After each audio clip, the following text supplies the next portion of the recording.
El Programa de Estado de Derecho y Cultura de la Integridad, ROLSI, por sus siglas en inglés, es una iniciativa que busca apoyar a las universidades públicas y a los centros de entrenamiento vinculados al sistema de justicia para la consolidación de una cultura de legalidad en Paraguay, teniendo en cuenta que estos representan un pilar significativo en el desarrollo del Estado de Derecho. El programa ROLSI cuenta con 11 aliados estratégicos.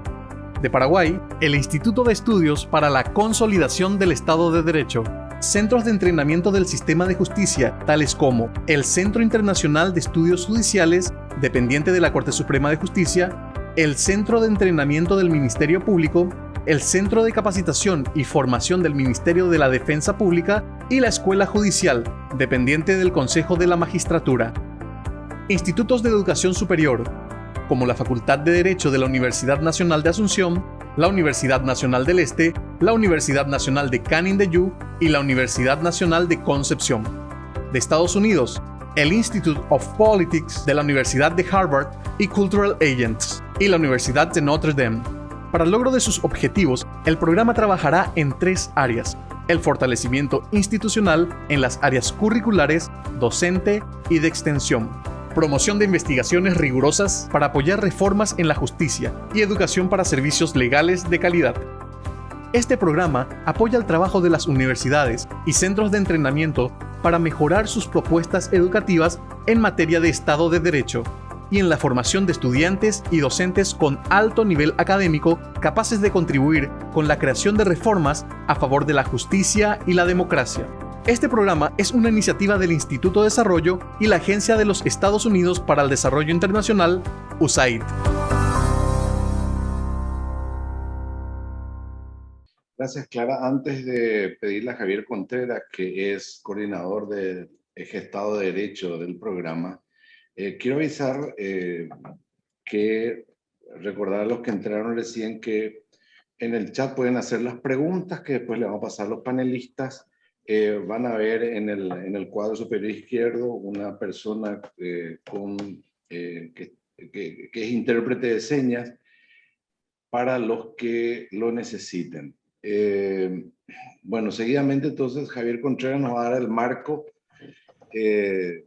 conceptual de esta sesión.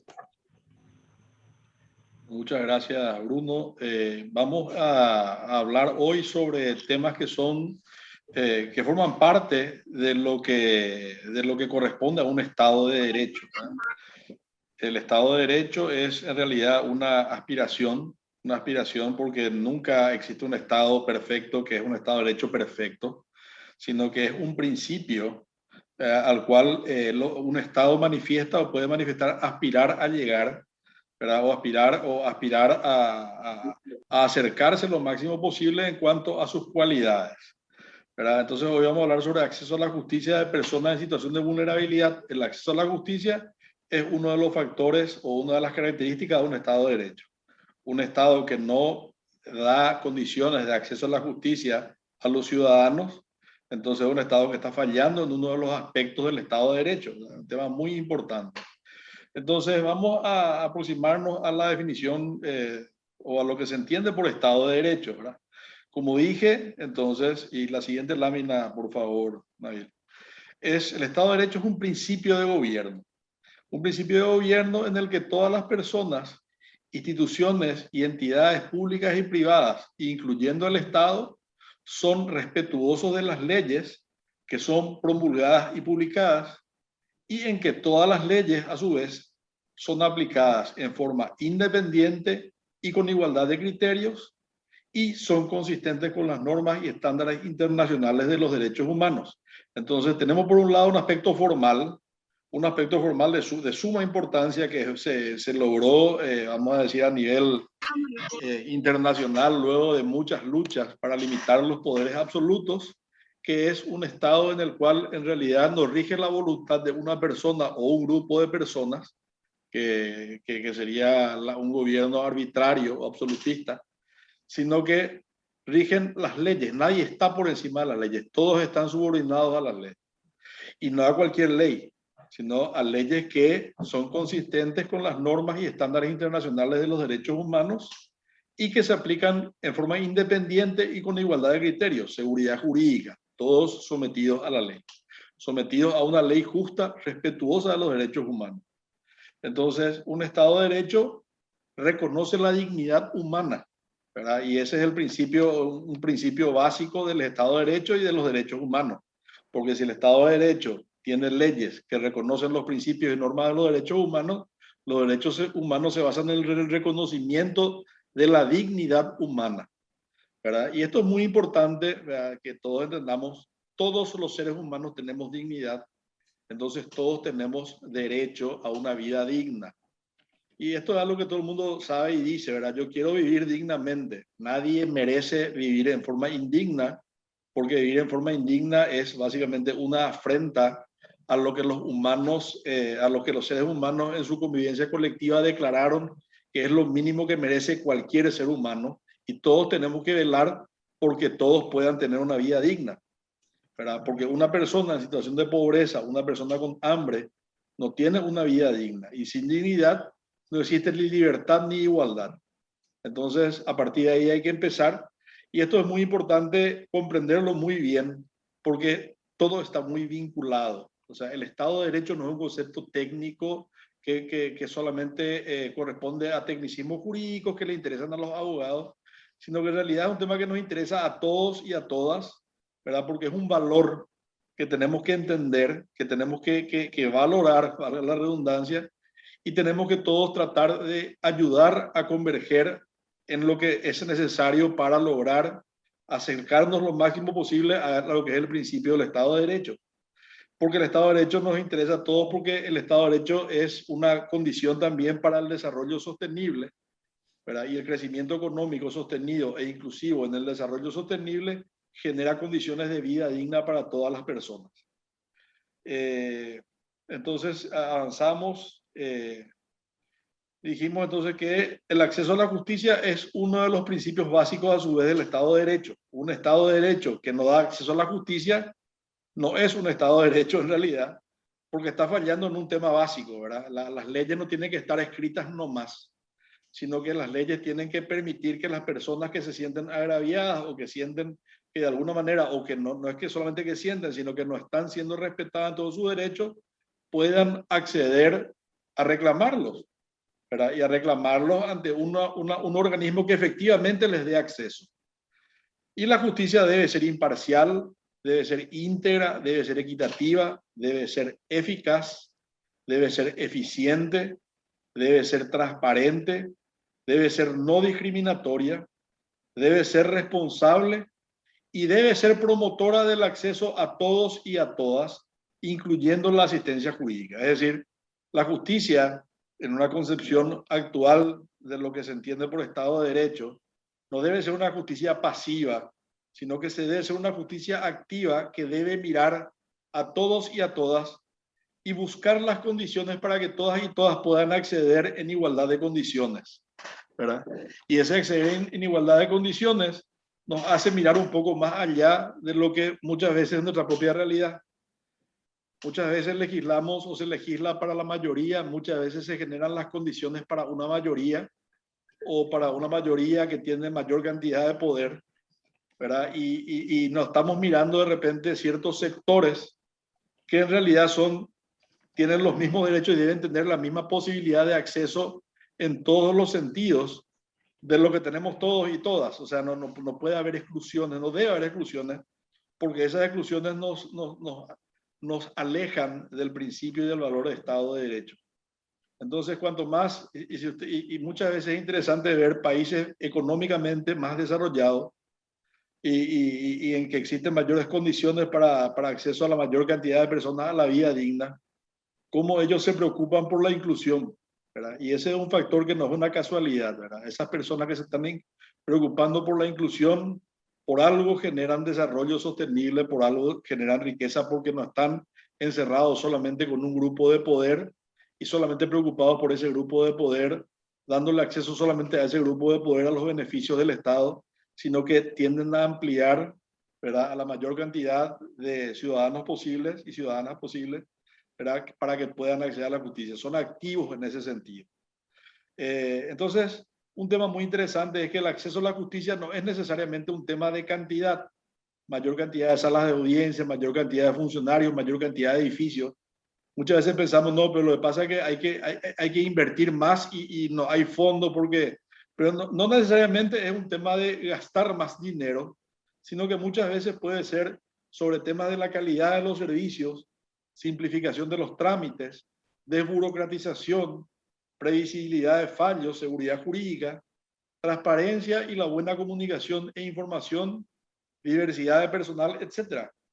Muchas veces es sencillamente pensar un poco y buscar algún tipo de solución que puede ser mucho más sencilla de lo que nos imaginamos, ¿verdad? A lo mejor una diversidad de enfoques, buscar asegurarnos de que haya personas que simplemente comprenden perfectamente además el español, también el guaraní, y que pueden ser muy buenas comunicándose con la sociedad, con las personas que solamente hablan guaraní y no comprenden acabadamente el español, por ejemplo, ¿verdad? Y asegurarnos de que las personas que integran las comunidades jurídicas también tengan interlocutores en la justicia, y así interlocutores para todos y para todas y acceso para todos y para todos.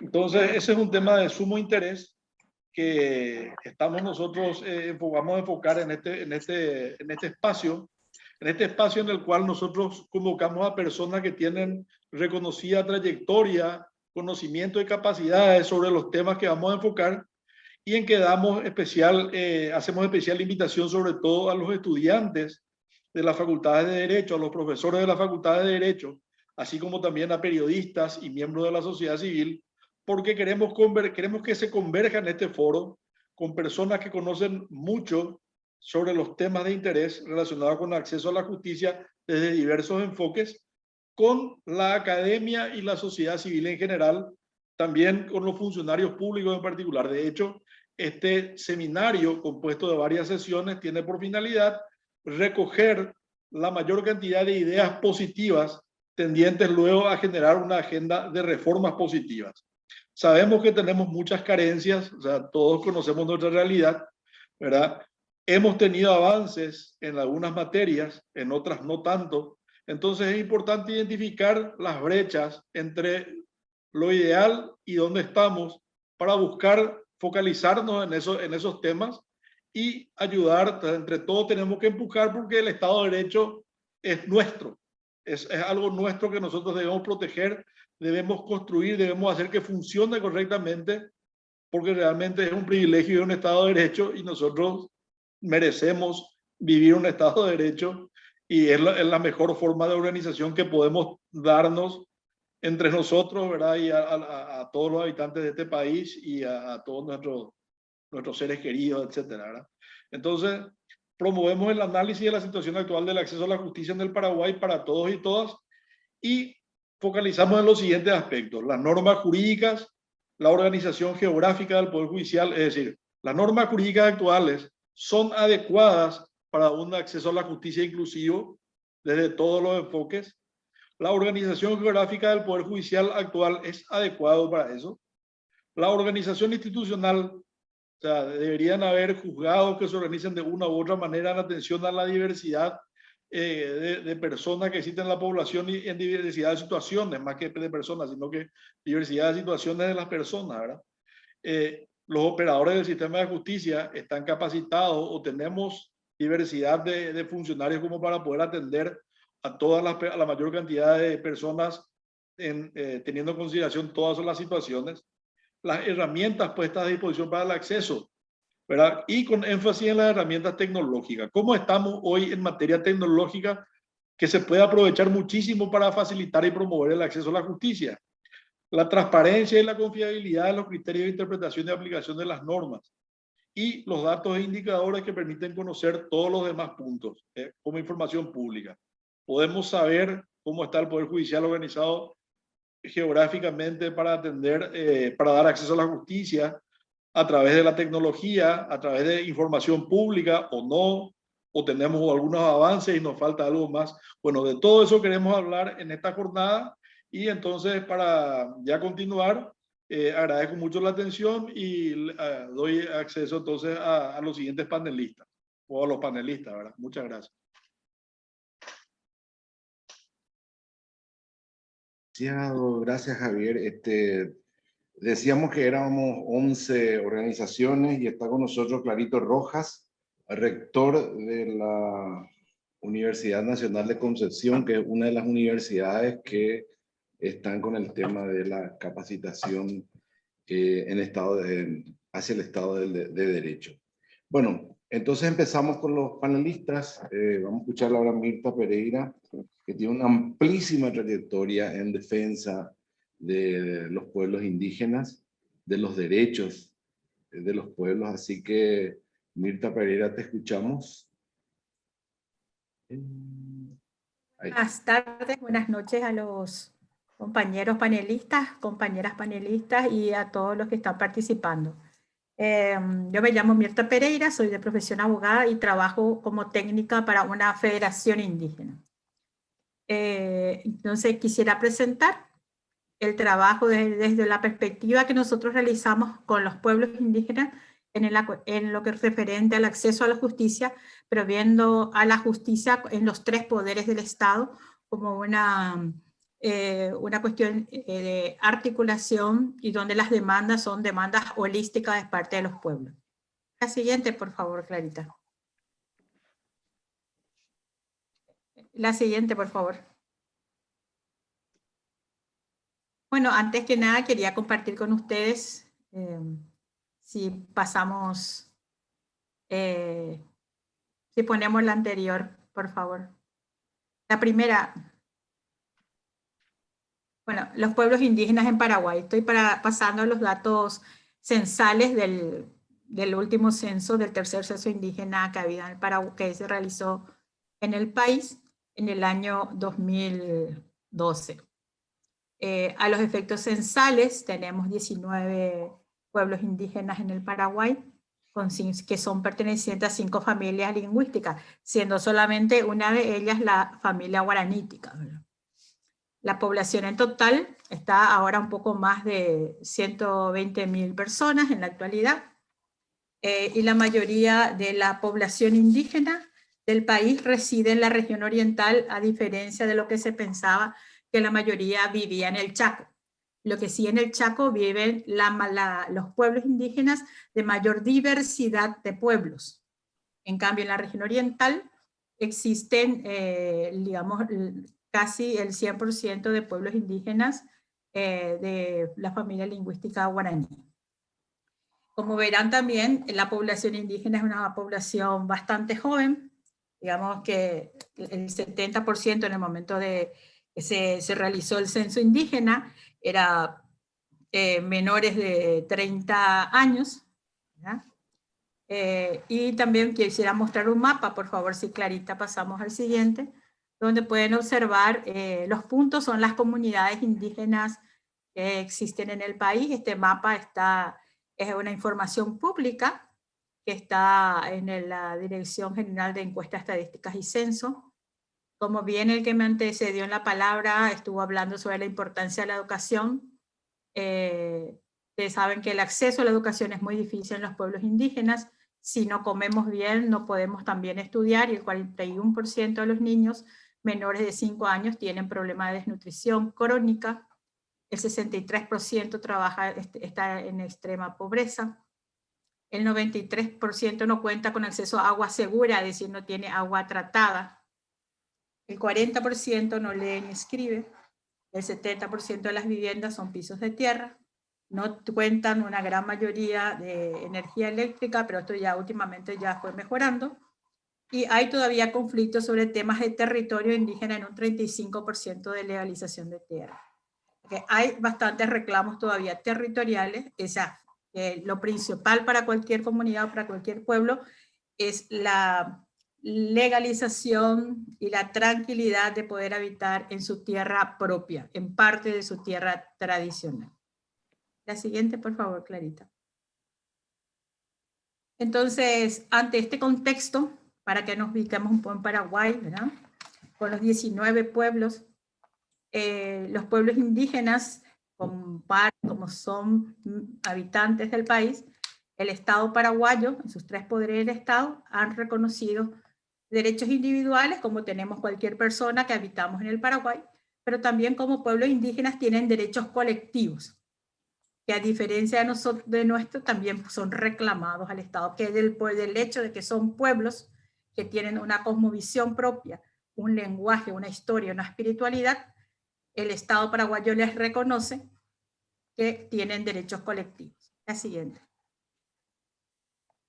¿Y dónde está marcado eso? Eso está marcado en nuestra Constitución Nacional, que establece en el capítulo 5, los primeros artículos, en el artículo 62, reconoce a los pueblos indígenas como cultura anterior a la conformación del Estado paraguayo. ¿Qué quiere decir eso? Que antes que estemos nosotros, antes que esté la estructura del Estado, de la visión de Estado, o lo que hoy sería el Estado social de derecho según nuestra Constitución, ya existían los pueblos indígenas. Entonces lo que hace esta Constitución, reconoce un derecho antiguo, reconoce que antes de esto ellos estaban, y si hay un derecho que hay que reparar en principio el derecho más antiguo, y en este caso el derecho de los pueblos indígenas. Nuestra Constitución, que está vigente, todos sabemos a lo que estamos presentes, es al principio de los años 90 igualmente. Hay un convenio muy importante, que es el convenio 169, que fue ratificado por el Paraguay, por la ley 234 del año 93, que habla sobre pueblos indígenas y tribales en países independientes. Es una ley muy importante, porque esta ley viene a reemplazar una ley anterior de la OIT, que sí fue la primera ley para la población indígena, porque el concepto de pueblo realmente se empieza a tratar a nivel internacional con este tratado. Y ya reconocía el derecho al territorio de los pueblos. Por eso en este momento, tantos indígenas que han sido afectados por las hidroeléctricas, tanto de Itaipú y Yacyretá, se encuentran reclamando al Estado paraguayo un proceso de restitución y reparación por el daño causado por el embalse de ambas hidroeléctricas, ¿verdad? En procesos establecidos por el Estado paraguayo. Luego está una ley vigente hasta el momento, que es una ley de la época de la dictadura, que es la ley 904/81, que es Estatuto de Comunidades Indígenas, que es una ley que establece un procedimiento. ¿Cuál es el procedimiento que deben hacer las comunidades para ser reconocidas como tal, cómo tienen que tener su personería jurídica, y cuáles son los procedimientos para reivindicar tierra, para que se le devuelva parte de su territorio? Y esta ley ha sido observada por la Corte Interamericana de Derechos Humanos en las 3 sentencias que tiene el Estado paraguayo en su contra de comunidades indígenas del Chaco, que lo que yo quisiera rescatar es que, han establecido expresamente que el Estado paraguayo no ha adaptado medidas adecuadas para la solución definitiva de los reclamos territoriales de los pueblos indígenas, ¿verdad? Y necesitan tener un marco legal en su derecho interno con un plazo razonable para que tanto las medidas administrativas o legislativas para la legalización de tierra puedan ser garantizadas. Eso dice la Corte Interamericana en sus varias sentencias. También, dentro del proceso de reclamaciones territoriales, tenemos que también se estuvo utilizando por los pueblos indígenas en sus reclamos territoriales, es la Convención Interamericana de Derechos Humanos, la Ley 1 del año 89, del Pacto de San José de Costa Rica, como también se le conoce, que justamente gracias a este procedimiento hay jurisprudencia en el tema de tierras indígenas, tanto a nivel nacional, con los casos que ya mencioné, como también a nivel internacional, de casos de otros países, contra otros países, que también causa jurisprudencia y Estado sus sentencias. En relación al Estatuto Agrario, que también es una ley que lastimosamente no se desarrolla muy bien todavía a través del INDER en lo que tiene que ver a pueblos indígenas, porque establece que los reclamos territoriales de los pueblos indígenas deben realizarse por lo que dice justamente el convenio 169 de la OIT, que da una mirada mucho más holística y mucho más garantista a los derechos de los pueblos indígenas. También es importante destacar la parte de acceso a la justicia, en la parte del Poder Judicial, el procedimiento especial que establece el Código Procesal Penal para los casos de personas individuales indígenas. Como ya había dicho, el guaraní es solamente una de las familias lingüísticas, son 5 en Paraguay. Están las personas del pueblo ayoreo, están las personas del pueblo Xir, están las personas del pueblo guaná, para decir otros pueblos que no necesariamente son de origen guaranítico, ¿verdad? Que si tuvieran que someterse a un proceso judicial, tendrían que tener el acompañamiento de traductores o personas entendidas en su idioma, y a la vez al entender un idioma estamos hablando de una cultura y una manera de mirar el mundo, para que el acceso a la justicia sea en igualdad de condiciones. Por eso el Código Procesal Penal prevé en distintas etapas o estadios del proceso la participación de peritos matriculados de la Corte Suprema. También el Ministerio Público tiene una dirección administrativa denominada Dirección de Derechos Étnicos, que también, digamos, hace una asesoría a las unidades fiscales en los casos donde se involucran miembros de pueblos indígenas. Igualmente también el Ministerio de la Defensa Pública también tiene una sección como una asesoría en todo lo que tiene que ver para pueblos indígenas, y son avances muy importantes, ¿verdad?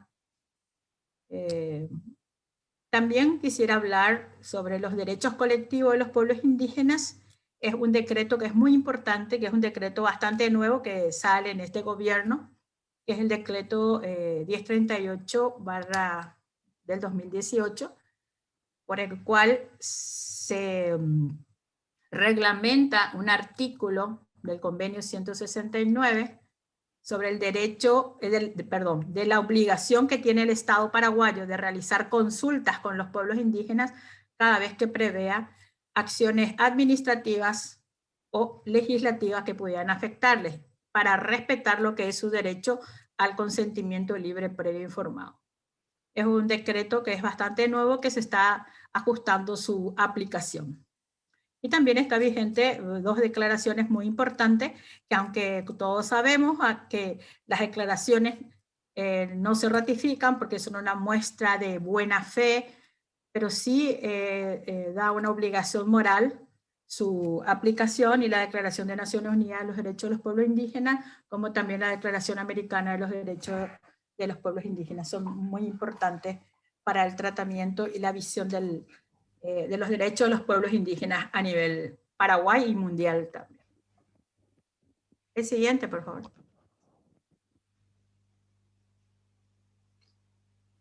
Y estamos diciendo, bueno, el acceso a la justicia. Viendo la justicia no solamente en el Poder Judicial, sino también el acceso a la justicia en los ámbitos administrativos. Como les dije, yo trabajo directamente con los pueblos indígenas, con organizaciones indígenas, comunidades organizadas. Ellos dicen que ellos no son gente vulnerable, sino que han sido vulnerabilizados, porque nunca se ha respetado sus derechos como se debe, ni las garantías que ellos tienen. Cuando uno va a hacer una denuncia, siempre prima más la denuncia que hace uno indígena que un indígena. Por eso ellos dicen que la causa principal de la vulneración, que ellos son víctimas, es la discriminación expresa y estructural que se mantiene en el Estado paraguayo. La siguiente. ¿Y en qué casos, en qué acciones se visualiza la falta de aplicación de los derechos colectivos? Y bueno, hay expedientes de reclamos territoriales que tienen más de 20 años. O sea que hace 20 o 25 años atrás una comunidad está reclamando su legítimo derecho de que le sea legalizado parte de su territorio de transición. Y esto también conlleva una falta de aseguramiento de sus tierras, territorios, de sus bosques. En los guaraníes especialmente hablan de que su territorio no se pudiera concebir sin 3 elementos muy importantes: el ubu, el u y el kaabu, que son elementos conjuntos para mirar el territorio. También hay veces el Estado paraguayo ha logrado, o a través de compra directa o expropiaciones o donaciones de algunas iglesias, o también sentencias internacionales, poder lograr la seguridad jurídica de sus tierras reclamadas.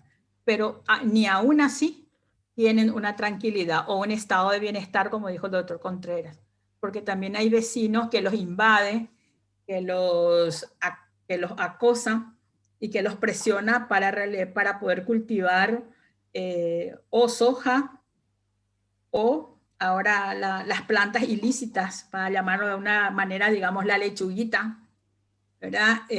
Porque también está un estado ausente, entonces no hay un acompañamiento, unas propuestas de etnodesarrollo o de agroecología. Entonces, al legalizarse las tierras, las comunidades quedan muy solas, muy expuestas. También hay una gran presión sobre sus tierras por los poderes de facto.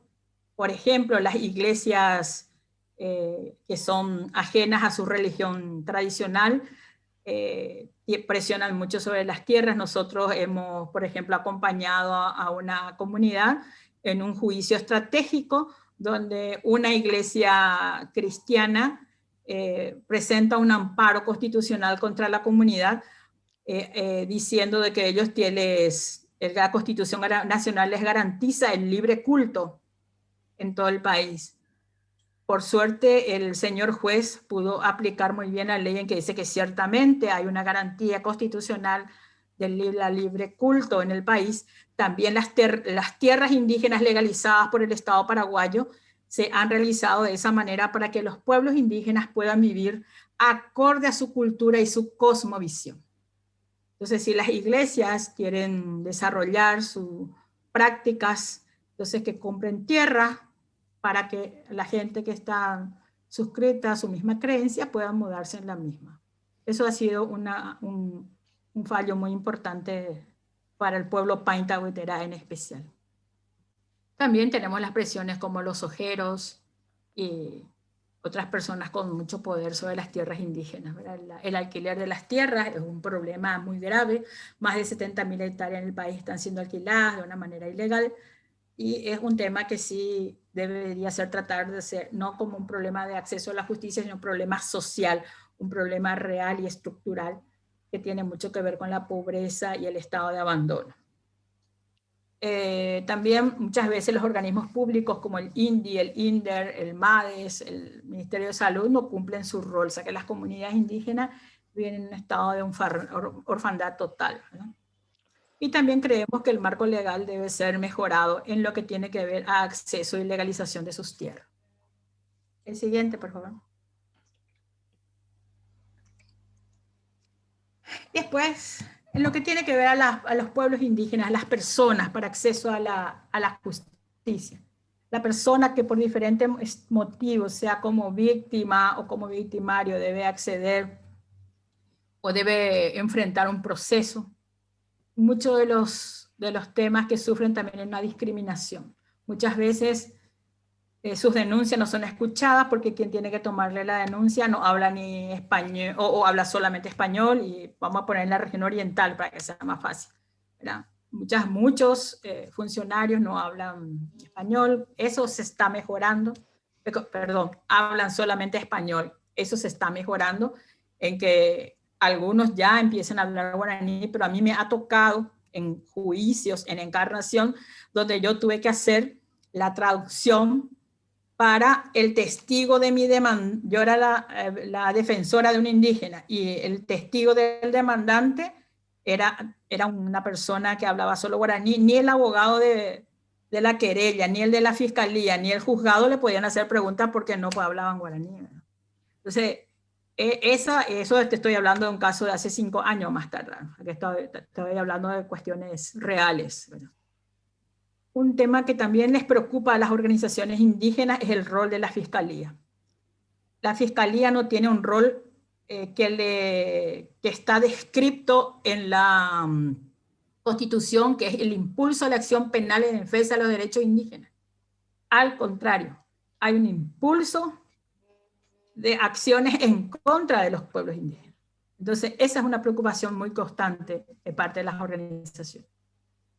Y también hay zonas en el país donde hay muchísimos conflictos, muchísimas presiones sobre los territorios indígenas por un montón de motivos, que eso también trae como consecuencia la criminalización y también la muerte de los miembros de los pueblos indígenas. Por eso ustedes van a ver también en la misma lámina unos datos que yo estoy también compartiendo con ustedes, que son la población de miembros de pueblos indígenas en la penitenciaría del país.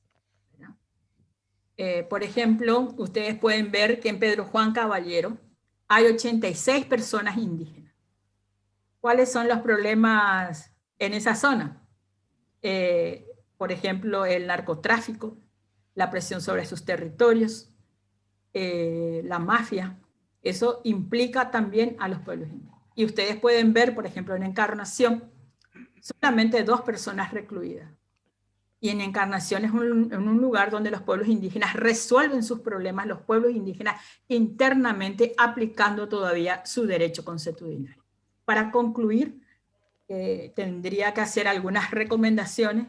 Creo que el potenciar en que los pueblos indígenas puedan seguir aplicando su derecho propio, que dentro del marco de los respeto de los derechos humanos y las garantías constitucionales, donde el Yarey, la Yarey y el Opuguá tienen un poder comunitario donde se resuelvan los problemas, entonces el sistema penal no recibe esos casos, porque la gente resuelve sus propios problemas. Yo creo que eso deberíamos potenciar como sociedad, y eso también fortalece su visión como pueblo. Una segunda recomendación sería lo que ya había hablado al principio, el mejoramiento del procedimiento para legalización de tierra, es decir, hacer real las recomendaciones de la Corte Interamericana de Derechos Humanos, en que ya ha dicho el Estado paraguayo que debe mejorar su ley para la legalización de tierra. También creo que muchos van a estar de acuerdo conmigo, contar con una ley contra toda forma de discriminación. Los pueblos indígenas sufren mucha discriminación. Y por último, una mayor capacitación en temas socioculturales a funcionarios públicos que tienen atención permanente, sean en la Fiscalía, en el Ministerio o en el Ministerio de la Defensa Pública, en el Poder Judicial, para poder interactuar con todos los pueblos indígenas. Muchas gracias. Excelente, Mirta, muchas gracias. Bueno, me preguntan acá si se van a grabar. Esto se está grabando, las presentaciones también se van a alzar a un canal que se les va a informar a los participantes. Bueno, ahora entramos con el tema de justamente lo que Mirta señalaba, personas que se manifiestan en guaraní, que los funcionarios... bueno, me callo. Las dificultades de acceso a la justicia para personas que hablan guaraní. Martín, adelante. Buenas noches, muchísimas gracias por esta invitación. Mi nombre es Martín Ramírez Machuca. De profesión tengo varias profesiones, pero ahora estoy ejerciendo la profesión de lingüista. Voy a retomar un poco lo que Mirta Pereira ha enfatizado en cuanto a la cosmovisión y en cuanto a lo que implica los grupos indígenas. Y me resulta bastante interesante esta acotación que ha hecho Mirta por la cosmovisión en la forma que viven estas personas. Eso también nosotros podemos trasladar hoy en día a nuestra sociedad moderna. El paraguayo a nivel mundial es el único, en cuanto a sus lenguas, que tiene, entre comillas, una cosmovisión moderna, pero con una lengua indígena. De ahí tenemos que partir como un puente para entender primeramente nuestro grupo étnico. El paraguayo tiene una dualidad muy interesante. Por un lado, tiene una característica muy importante de los antepasados europeos y también una vena muy importante que tiene que ver con el hilo indígena, con el hilo étnico del cual ya Mirta había iniciado con su alocución. Entonces, entendiendo con esa dualidad, con esa cosmovisión nuestra, tenemos dos aspectos y dos formas de vivir nuestras vidas como paraguayo. A veces, como paraguayo, nos volcamos hacia esa parte europea y por otro lado nos volcamos en esa parte guaranítica que nos caracteriza a la mayoría de los paraguayos, ¿sí? Esa cosmovisión, ese dualismo que tenemos, está enmarcado dentro de una estructura lingüística en nuestro complejo mundo que tiene que ver con ese dualismo, el guaraní y el castellano. Mirta había también enfatizado mucho el marco jurídico que contempla y ayuda y protege a todas las etnias indígenas del país. Es impresionante las leyes, normas y que ese marco jurídico está tan bien reglamentado que si es que analizamos bien, pareceríamos que es un paraíso, pero sabemos nuestra realidad y no es así. Dentro de lo que corresponde a mi alocución hoy, me gustaría comentarles, hablar rápidamente del idioma guaraní, como por qué nosotros ahora hablamos guaraní, ¿sí? Y luego ver algunos trabajos que he estado trabajando, realizando investigaciones con un equipo científico técnico de la Universidad de Kiel de Alemania, que nos llevó prácticamente unos 20 a 25 años para recoger resultados validados y resultados bastante optimistas para luego ver qué podemos hacer con estos datos, ¿sí? En el marco jurídico, el guaraní, como ustedes saben, desde 1992, acompaña al idioma español o al castellano. Quiere decir que desde 1992, la Constitución del 92, podemos hablar en castellano y en guaraní. Podemos escribir en castellano y en guaraní. Quiere decir, esas dos lenguas son oficiales, ¿sí? Entonces, tenemos la ley 92, luego tenemos la ley de lenguas, muy nueva, por cierto, 2010, la ley 4251, ¿no? El cual tiene una gran cantidad de artículos que tienen que ser reglamentados lentamente para que funcione bien esta ley de lenguas. También tenemos la Academia de la Lengua Guaraní, recientemente fundada también en el año 2012. Quiere decir, el marco jurídico que había ya mencionado Mirta, más el marco jurídico actual que tenemos que protege a la lengua guaraní. Como ustedes saben, los conquistadores llegaron medio enojados, seguramente, salido de España y anclaron en América, ¿sí? Como ustedes saben también, los españoles poblaron toda esta zona americana, sudamericana, norteamericana, Centroamérica y sudamericana. Pero ¿qué pasó con Paraguay? Con Paraguay, porque somos un país mediterráneo, estamos en medio de la selva, los conquistadores en cierta manera tuvieron ciertas dificultades para entrar, salir y que esa consolidación, que ese encrisolado, como se dice, de dos culturas, no se pudo realmente realizar y concretar como otras naciones. Argentina, Uruguay y otras naciones. Nuestro país es único en ese sentido. Por eso conservamos ciertos arcaísmos del castellano, por ejemplo, palangana, frazada, o deriva, o cualquier otra palabra que para nosotros son palabras tan comunes, pero para otras latitudes no. Ya no usan bacín, palangana, etcétera. Entonces, eso nos hace único y tiene que ver con esa mediterraneidad que nos caracteriza. ¿Qué significa eso con la lengua?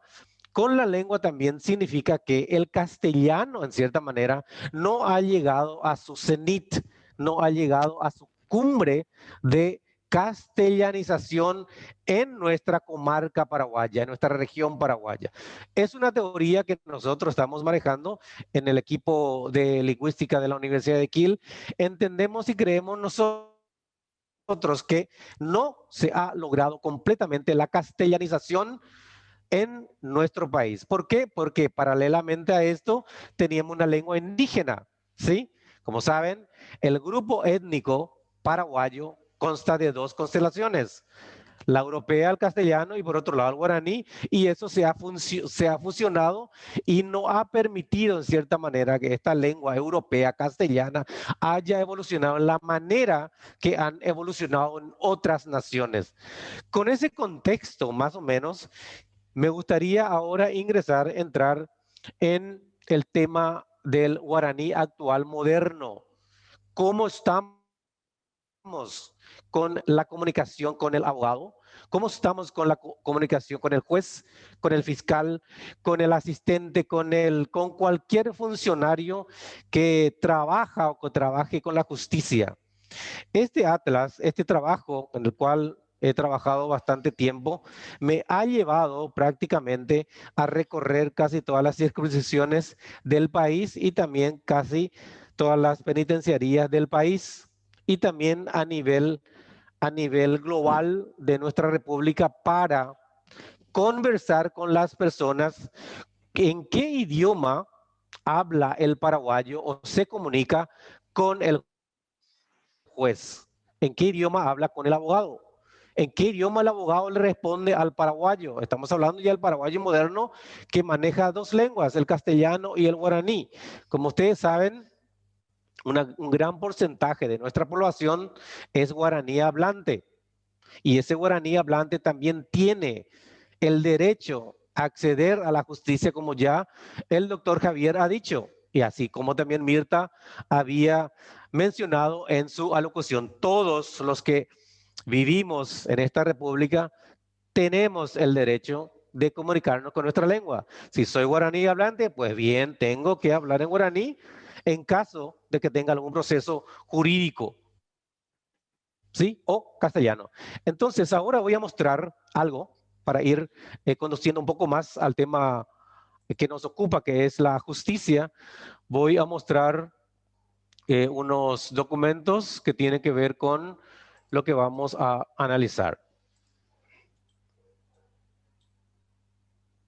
Bien, no sé si ven bien mi pantalla, pero ahí estoy mostrando una... ¿Sí? Sí, estoy viendo.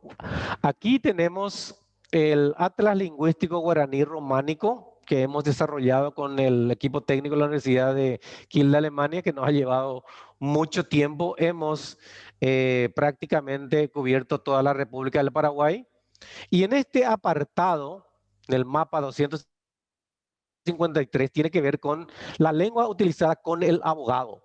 ¿En qué lengua el paraguayo se comunica con el abogado? Si ustedes ven aquí, prácticamente en la región occidental hay bastante negritos. Los negritos, los puntos negros, significa la mayor comunicación en el idioma guaraní. Y si ven ustedes arriba, hay poca interacción. ¿Por qué? Porque ahí tenemos las colonias de los menonitas y prácticamente el idioma guaraní está más o menos ausente. Si ustedes ven ahí abajo, no sé si podemos ampliar esto. Tenemos cuatro grupos importantes. Tenemos una clase alta, generación 2, y una clase alta, generación 1. La generación 2 tiene que ver con las personas mayores de 50 años y la generación 1 tiene que ver con las personas de 15 años hasta 40 años. Entonces, dividimos en dos estratos de clase alta y la clase baja. La que está a la izquierda, bien abajo con mi cursor, es la clase alta generación 2 y la clase alta generación 1. Lo que está a mi derecha, tenemos la clase baja generación 2, la clase baja generación 1. Rápidamente, visualmente, vemos que la clase baja es la mayor presencia del idioma guaraní en la comunicación con el abogado. Eso nos da una fuerza muy importante para luego trabajar con estos datos con el estamento de la justicia. Estos datos están en este documento que se llama Atlas Guaraní Románico. Estos volúmenes creo que son en total 5.000 volúmenes, están en el Ministerio de Educación y Ciencia, pero actualmente no sé dónde están. Pero imagínense ustedes, la lengua utilizada con el abogado predomina la comunicación en guaraní en la clase baja, ya sea en la generación 2 y en la generación 1. No así en la generación 2 y 1 de la clase alta. ¿Sí? Bien, vamos a seguir con el siguiente mapa. A ver si siguen. Ahí ven el segundo mapa. Sí. ¿Sí? ¿Sí? Entonces, aquí tenemos la lengua utilizada con el juez. ¿Sí? ¿En qué idioma el paraguayo? Estoy hablando del paraguayo moderno, que habla 2 idiomas, castellano y guaraní. Vemos aquí, de acuerdo a los puntos negros, otra vez vemos que la clase alta, generación 2 y clase alta, generación 1, hay poca interacción en el idioma guaraní con el juez. ¿Sí? Y en la clase baja, generación 2 y 1, vemos otra vez la mayor interacción comunicacional con el juez. ¿Qué significa eso? Que la clase baja, con menor instrucción académica, es la que se comunica con el juez. ¿Sí? Pero en contrapartida, de acuerdo a nuestros análisis, de acuerdo a nuestros estudios, ¿qué pasa con el abogado? ¿Qué pasa con el juez? Ya Mirta había mencionado, el juez no habla guaraní, habla castellano. ¿Qué pasa con el abogado? El abogado no habla guaraní, habla castellano. Me ocupó asistir a un juicio oral en el transcurso de esta investigación, en un juicio oral, y por mi presencia como científico lingüista, dijo el presidente del tribunal, ahora vamos a hablar guaraní, ¿sí? Entonces empezaron Baeshapa, Haupei, etcétera, y luego terminaron la audiencia o el juicio en castellano. ¿Se dan cuenta cómo estamos? Vemos acá este grupo vulnerable realmente, la clase de menos recursos, con menos ingresos, con menos recursos académicos, es la que se comunica con la justicia. Pero la justicia no está preparada para esa comunicación. ¿Sí?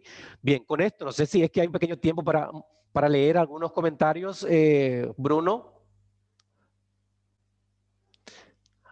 Sí, aquí tenemos, para terminar con esto, la lengua que utiliza con el juez y algunos comentarios de nuestros informantes.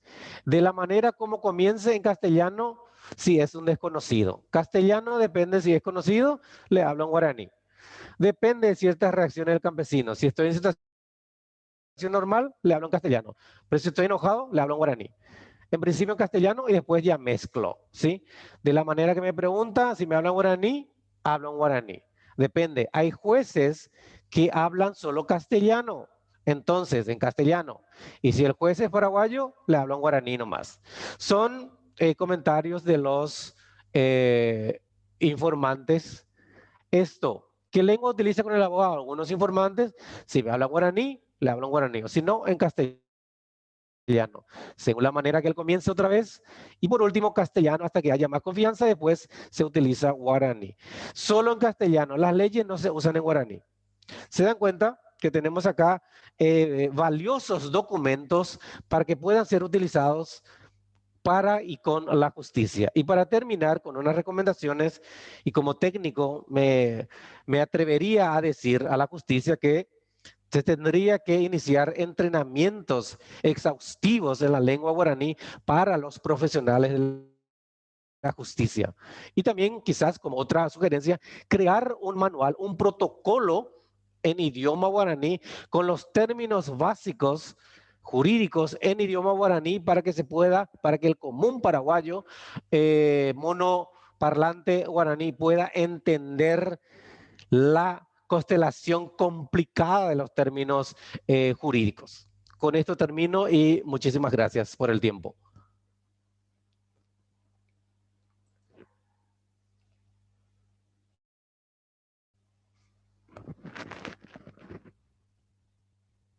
Bruno, estás muteado, Bruno. Ahora vamos a escuchar a Sonia von Leppel. Ella es del mecanismo, ella es comisionada del mecanismo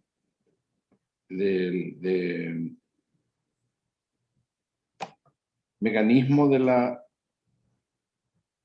Ella va a presentarse mejor, ¿verdad? Porque no puedo leer bien, pero ella nos va a hablar sobre el tema de la situación de las personas pobres, digamos, que también, digamos, la pobreza es una cuestión más integral, no es solamente así muy dividida, pero hoy lo dividimos para poder estudiarlo mejor. Así que Sonia von Leppel, adelante. Muy buenas tardes a todos y todas. Sí, efectivamente, voy a compartir mi pantalla. Mecanismo de prevención de la tortura. Estuve bloqueada como esta chica. Impresionante.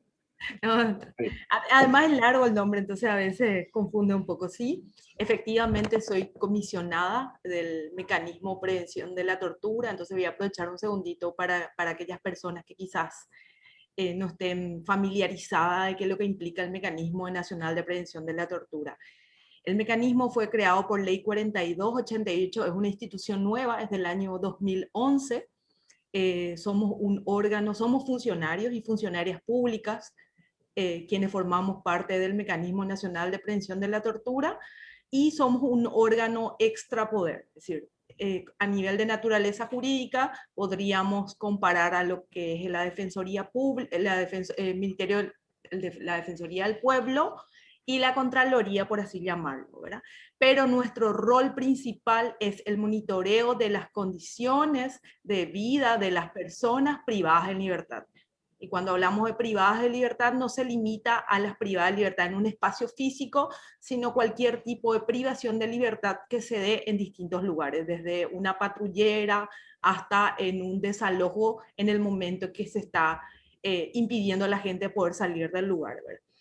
Así que yo voy a hablar un poco, voy a vincular el tema del derecho, el acceso a la justicia como derecho, especialmente a las personas privadas de libertad, que mayoritariamente son gente pobre. Quienes están en las cárceles son la gente pobre. Entonces vamos a hacer una vinculación en ese marco.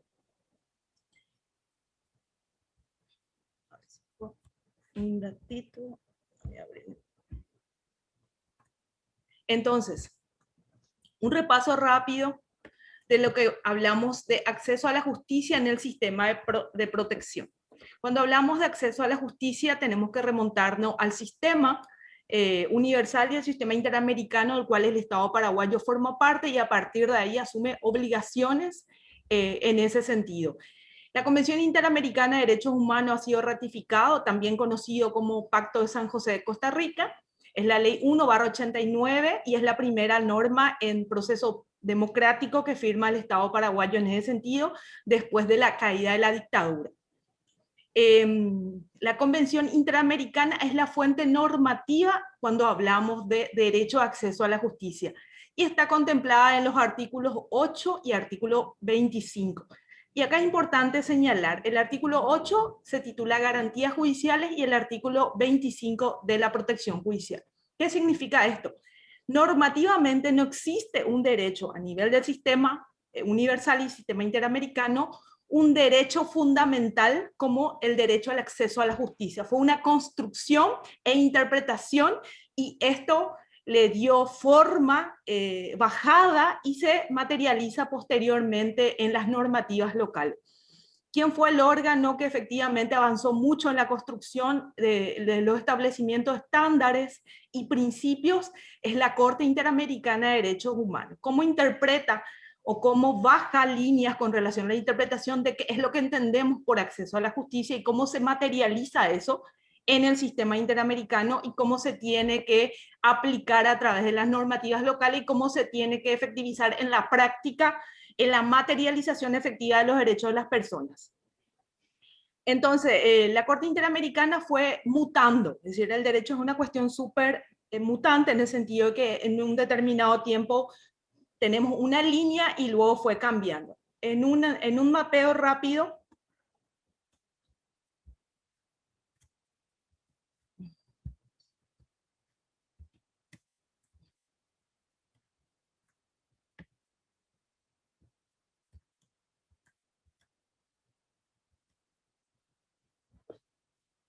entonces le decía, la Corte Interamericana podríamos llamarlo que hay dos momentos que podríamos determinar en un análisis rápido. Esto no los voy a leer todo, es mi ayuda a memoria, así que no se preocupen.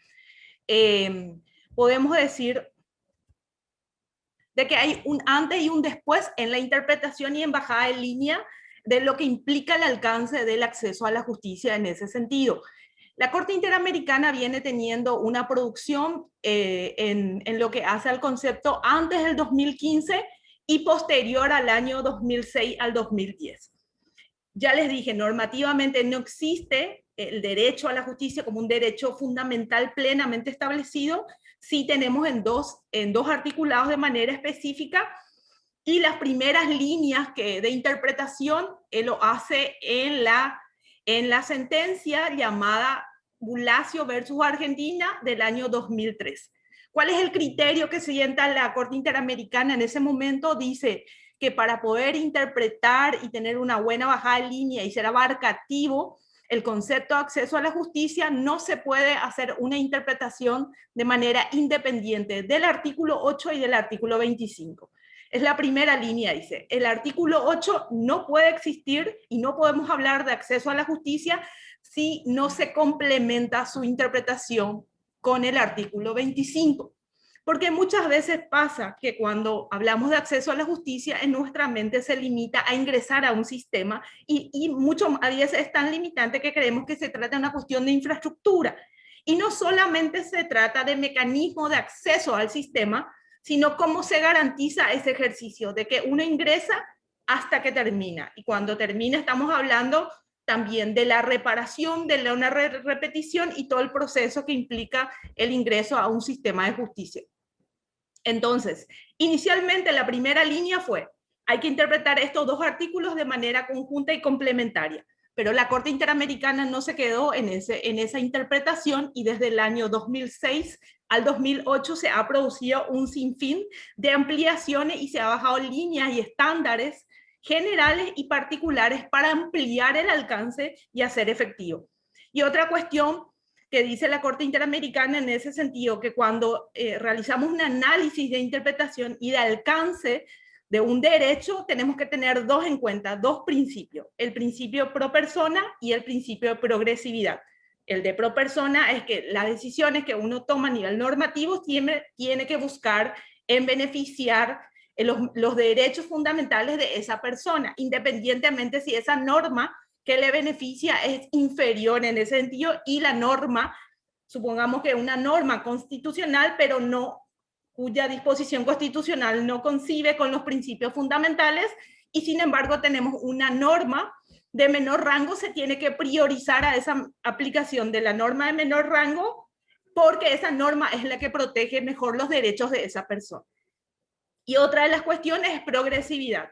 Es decir, efectivamente los estados tienen la obligación de poder garantizar los derechos de todas las personas, pero se sabe perfectamente que no es factible materializarlo en un solo momento y que existen plazos a corto, a mediano y a largo plazo. Lo que no se puede tener es retrocesos en ese sentido. Tiene que ir avanzando progresivamente a fin de materializar de manera efectiva todos esos avances de los derechos de las personas. Entonces, rápidamente para ir ir teniendo una imagen mental rápida de cuándo fue avanzando el concepto. Se metió uno del elemento, la Corte dice no tiene que limitarse al que el derecho al acceso a la justicia sea para las víctimas, se tiene que ampliar a las familias. Si cuando hablamos de acceso a la justicia, muchas veces la víctima está desaparecida, no se encuentra, está en lugar, es imposible, no puede activar el mecanismo. Entonces, todos los accesos a la justicia también tienen que permitir que las familias puedan acceder sin mayor obstáculo a la justicia. Otra de las cuestiones también hablamos, que ya le adelanté, que guarda relación con la no impunidad. ¿Cómo se vincula eso? Se tiene que tener en cuenta el principio de no repetición, de satisfacer las condiciones de justicia de la víctima y su familia y de la sanción a los responsables. Otra de las normas es que el Estado no solamente está obligado a poder garantizar ese derecho, sino también está obligado a eliminar esos obstáculos. Y esto podríamos vincular con las exposiciones de las colegas y los colegas que acaban de exponer en ese sentido. Uno de los obstáculos por los cuales personas guaraní parlantes no pueden acceder y comprender es porque los operadores de justicia no hablan guaraní. Eso es un obstáculo. Entonces, cuando hablamos de acceso a la justicia, desde el punto de vista de interpretación de la Corte Interamericana, el obstáculo es denegación de justicia. Entonces, ¿qué podríamos decir para vincular esta exposición con las exposiciones anteriores? Es que el Estado paraguayo en estas condiciones, desde el análisis de la ponencia de los demás compañeros, hay un no acceso a la justicia de las personas guaraní parlantes en ese sentido. Entonces, ¿qué tiene que hacer el Estado paraguayo? De manera inmediata, implementar que los jueces, o poner como requisito que los jueces manejen un guaraní de manera eficiente, especialmente en aquellas comunidades o poblaciones en donde existen mayoritariamente pueblos indígenas o personas indígenas procesadas en mayor cantidad, y a largo plazo llegar a todo el sistema de justicia del Estado paraguayo. Cuando hablamos de recursos, el recurso no solamente tiene que estar ahí, tiene que ser un recurso fácil, sencillo y expeditivo en ese sentido. No pueden obligarles a desplazarse, a establecer un costo adicional, una tasa elevada, a tener que burocratizar o un procedimiento tan complicado que no es factible de comprender. Y eso pasa, decía, especialmente con relación al tema de los recursos constitucionales.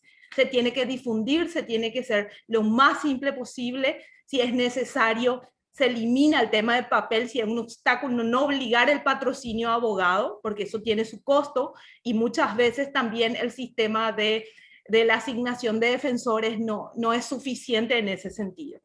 Entonces, todo eso se tiene que analizar cuando se habla de acceso a la justicia. Plazo razonable, y en especial en las investigaciones, porque esto se vincula a su vez con el tema de impunidad. Sí, voy a avanzar.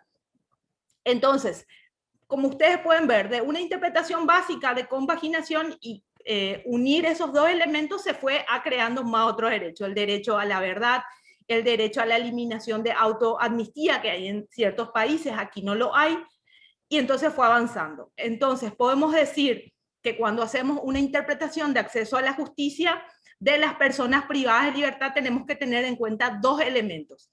Las personas privadas de libertad, sin importar el motivo por el cual están privados de libertad, se tiene que solamente limitar su movilidad, o sea, su libertad. Todos los demás derechos se le tiene que garantizar. Y el Estado asume una posición de garante de protección. ¿Por qué? Porque esa persona está bajo su responsabilidad directa. Las cárceles en este país, por supuesto, son públicas y son administradas por el Estado, y en ese sentido hay una responsabilidad directa.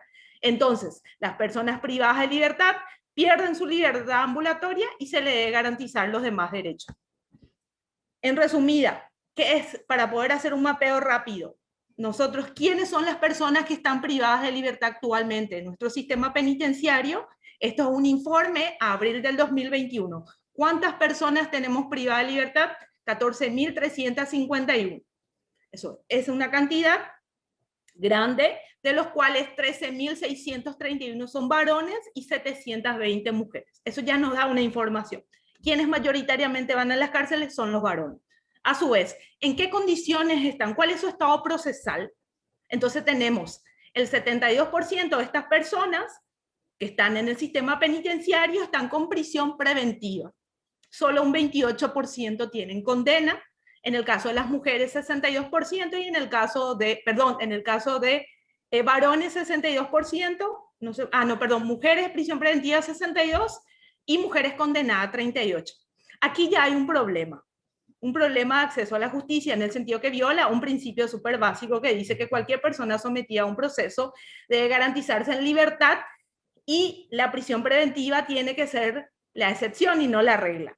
Entonces aquí ya tenemos una dificultad. Estos datos estadísticos nos dicen que el Estado paraguayo de entrada ya aplica una condena, y muchas de estas personas tienen penas anticipadas, violándose de esta manera el debido proceso. O sea, ya empezamos mal en ese sentido. Sumado a esto, otra de las características de las personas privadas de libertad, estamos metiendo preso a la gente joven, a nuestra gente productiva. El 49% de las personas que están en el sistema penitenciario tienen entre 18 y 29 años. El 38% entre 30 y 45 y un 12% de 46 a 65. Un dato que aquí no está, porque se me pasó, es que la mayoría de las personas que están procesadas, ¿por qué tipo penales ingresan? Por hechos punibles contra la propiedad. ¿Qué significa? Robo, hurto. Esos tipos penales están vinculados con la pobreza. Los adolescentes, nuestra población súper sensible en ese sentido. ¿Cuáles las condiciones actualmente? Abril del 2021 tenemos 207 adolescentes privados de libertad. De esos, 197 son varones y 10 son mujeres. Acá un margen súper significativo, la brecha entre hombres y mujeres es altísima. Y también privamos de libertad a nuestros adolescentes y hacemos un uso excesivo de la prisión preventiva, de la prisionización del adolescente. A mí no me gusta utilizar el concepto de medidas socioeducativas, porque en la práctica es un eufemismo eso. Le prisionizamos a los adolescentes, le ponemos un nombre distinto, alivianamos las cosas y no nos hacemos cargo de nuestra realidad en ese sentido. O sea, nos sentimos bien porque decimos las medidas socioeducativas. No, señores, no, señoras, les metemos presos a nuestros adolescentes que después terminan en las cárceles de varones en ese sentido.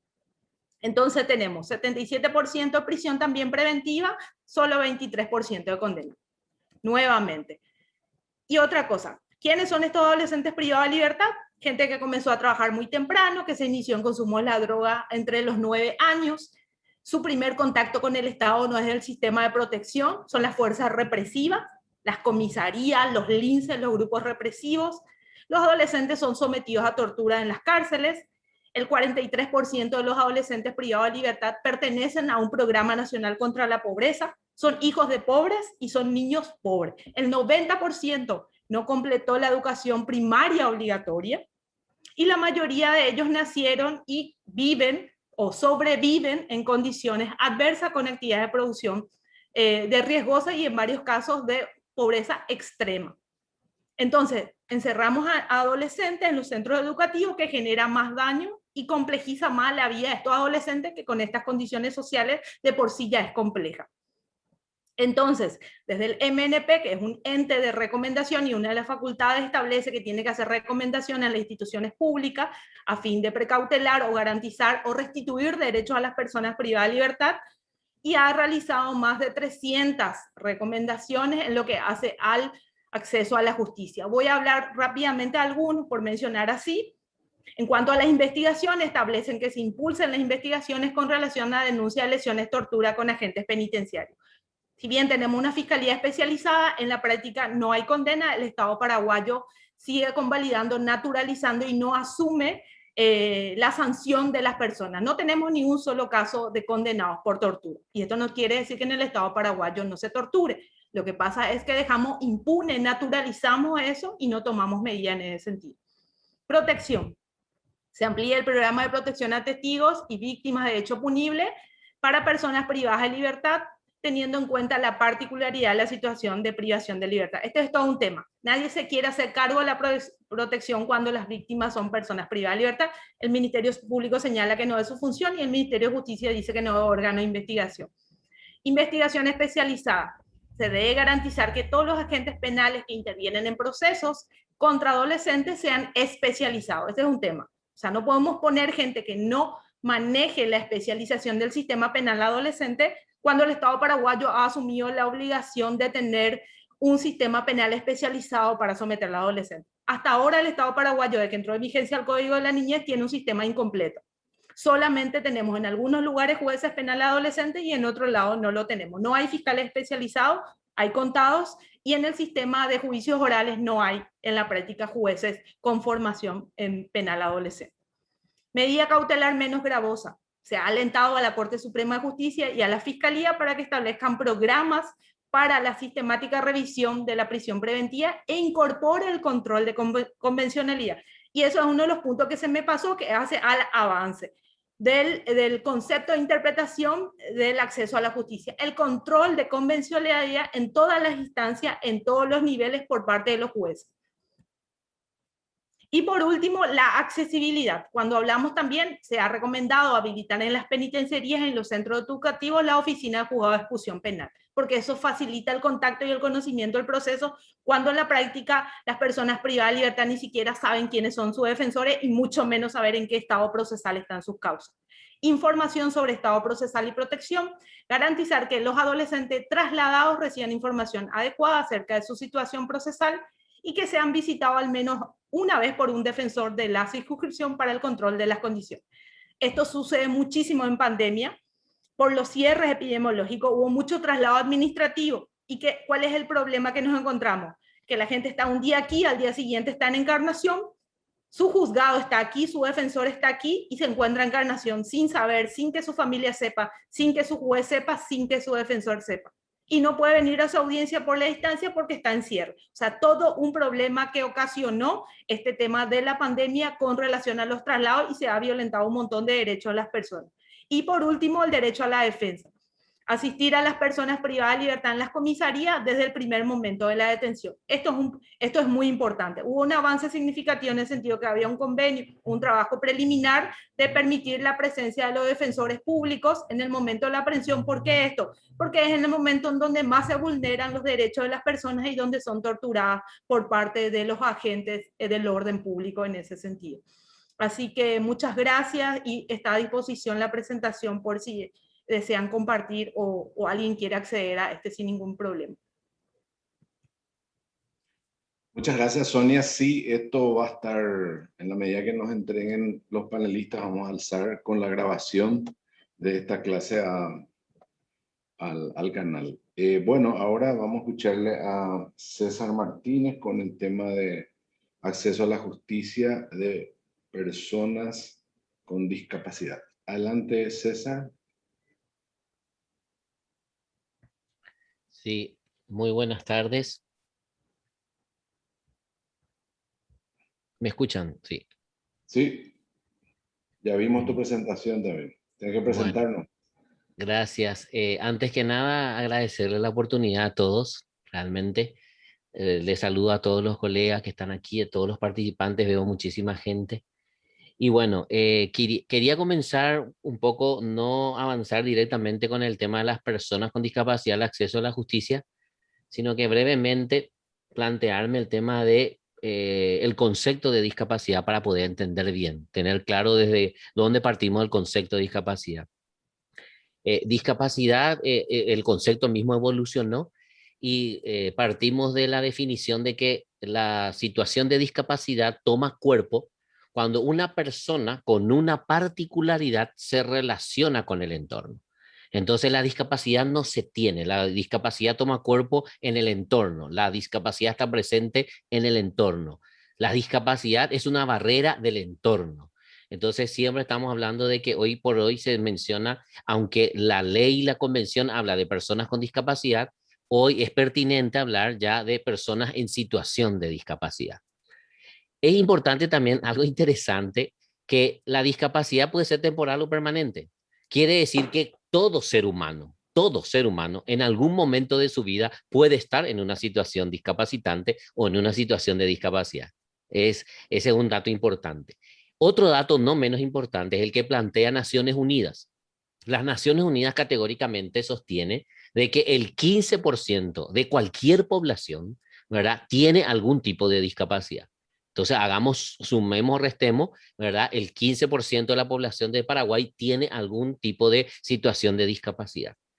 Y eso significa muy técnicamente hablando, ese 15%, cuando dice Naciones Unidas, sostienen ellos, unido a la Organización Mundial de la Salud, que el 33% quiere decir que presenta alguna deficiencia en la función o estructura corporal. Es un dato técnico nomás, pero el 33% en algún déficit es significativo hablando de esa particularidad cuando se relaciona con el entorno.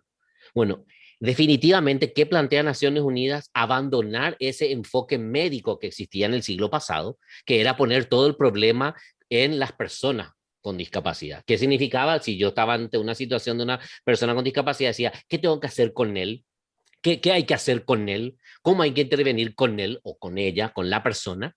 ¿Verdad? Y hoy Naciones Unidas te plantea, abandonemos ese modelo. Ese modelo es médico. Hoy el modelo es biopsicosocial, ¿verdad? Entonces ese modelo biopsicosocial te genera el concepto y te dice, bueno, instalemos el paradigma que acabo de definir yo del concepto de personas con discapacidad, ¿verdad? El problema está en el entorno. Hay que derribar las barreras. Algo que es interesante y no menos, yo siempre digo, es una opinión muy personal y asumo lo que digo. Lo que pasa es que también la discapacidad estaba situada por décadas, por siglos, por no decir el siglo pasado, en el enfoque médico. Después fue como pasando al enfoque educativo. Hoy celebro yo este tipo de encuentros, hablar de justicia, hablar de vivienda, hablar de políticas públicas en el tema de discapacidad, y no es un seminario exclusivo para personas con discapacidad.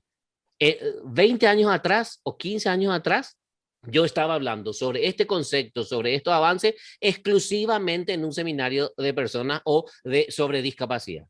Y hoy se plantea este tipo de seminario que es importante.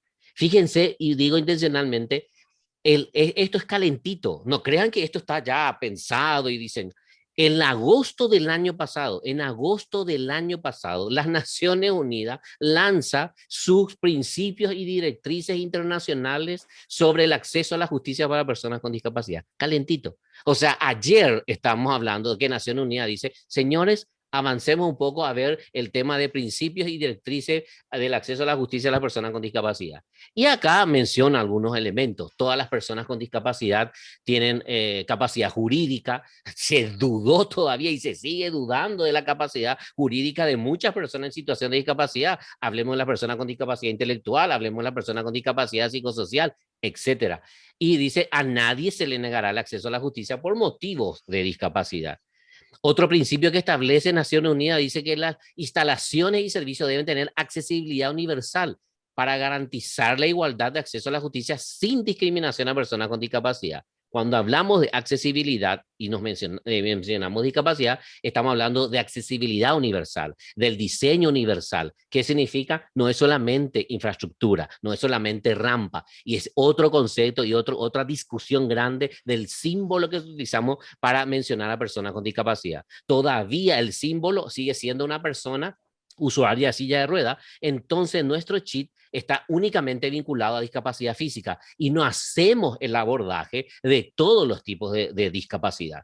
Otro principio es las personas con discapacidad, incluidos los niños y las niñas, tienen el derecho a los ajustes de procedimientos adecuados.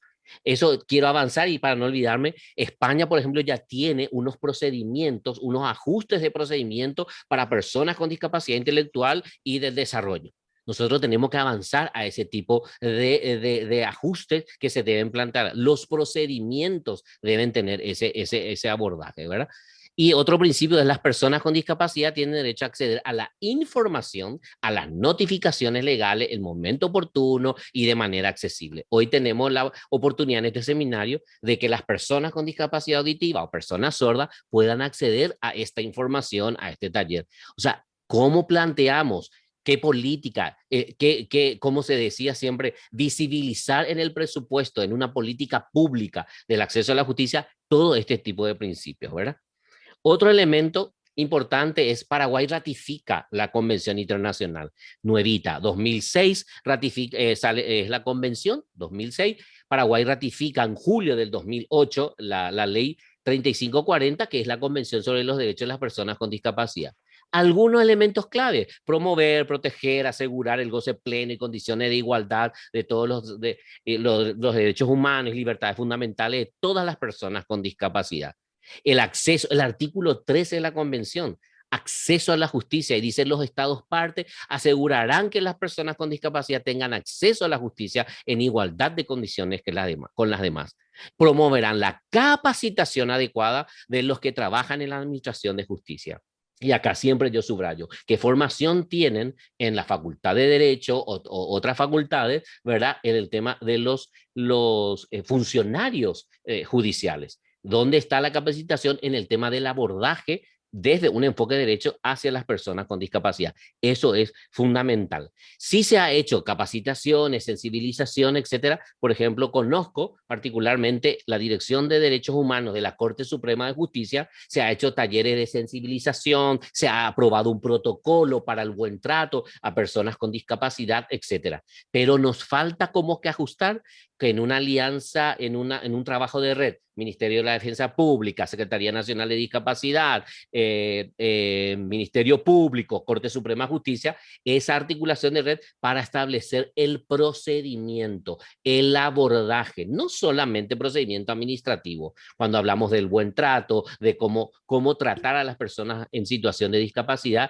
y todo ese procedimiento. Me encantó lo que dijo una colega que me antecedió, el tema desde el inicio, desde el ingreso hasta su finalización. O sea, durante todo el proceso hay que garantizar ese derecho a la persona con discapacidad, ¿verdad? ¿Qué tenemos en Paraguay en relación a la Corte Suprema de Justicia? La Corte Suprema de Justicia hizo una acordada que ya va desde el año 2015, que habla de la política de acceso a la justicia de personas con discapacidad y personas mayores en el Poder Judicial. Algunos elementos de esa acordada que me parece fantástico, ¿verdad? Es que ratifica las 100 reglas de Brasilia sobre el acceso de la justicia. Menciona el tema como referencia el tema de la Constitución Nacional, ¿verdad? Pero acá hay elementos claves importantes. Se procurará establecer condiciones necesarias, incluyendo aquellas medidas conducentes a utilizar todos los servicios judiciales requeridos, disponer los recursos que garantice seguridad, movilidad, comodidad, comprensión, privacidad y comunicación, ¿verdad? Y la igualdad para el acceso a la justicia, cuyo efecto allanará los obstáculos que la impidiesen. Obstáculos, barreras, situación discapacitante se tienen que eliminar. ¿Quiénes identifican? Una vez identificadas esas barreras, deben ser eliminadas las barreras. Entonces, antes, por ejemplo, Naciones Unidas hablaba de una disminución. Hoy, categóricamente, si vamos a hablar de la justicia y todo lo que ya me antecedieron, hablaron claramente del concepto de justicia, no, es un derecho que no se negocia, o sea, es un derecho inalienable del ser humano, entonces debe ser eliminada la barrera. Sobre todo cuando se trata de personas con discapacidad, es claramente la convención y sobre todo la acordada también menciona, ¿verdad? Otro elemento habla de los principios de esta acordada, ¿verdad? Accesibilidad, que ya mencioné, todo el tema, elementos de la accesibilidad, la celeridad, el acceso a la justicia, el deber de orientación, atención diferenciada y preferencial, ¿verdad? Debida diligencia, autonomía personal, diversidad e interseccionalidad y divulgación. Y acá me quiero quedar en un principio, el tema de autonomía. Tenemos que también en la justicia, en salud, educación, y todo como política pública, pero también en la justicia, propiciar el derecho, el principio de la autonomía personal. Nosotros seguimos escuchando que muchos magistrados, muchos abogados, muchos actores judiciales dicen, no, pero le va a ayudar fulano, él pues no puede solo. O sea, esas son violaciones como sujeto de derecho. Entonces dicen, no, tenés que generar los ajustes razonables, que es otra palabra que habla básicamente la convención, los ajustes razonables para las personas con discapacidad tiene que potenciar, ¿verdad?, la autonomía personal. La persona debe valerse por sí misma independientemente a su condición de discapacidad. Y quiero mencionar de vuelta, 5, por lo menos Paraguay reconoce 5 situaciones de discapacidad, ¿verdad? Intelectual, psicosocial, física, auditiva y visual. Entonces, por ahí me quedo yo, ya quiero cumplir porque ya me señaló, entonces, el tiempo. Entonces, muchísimas gracias.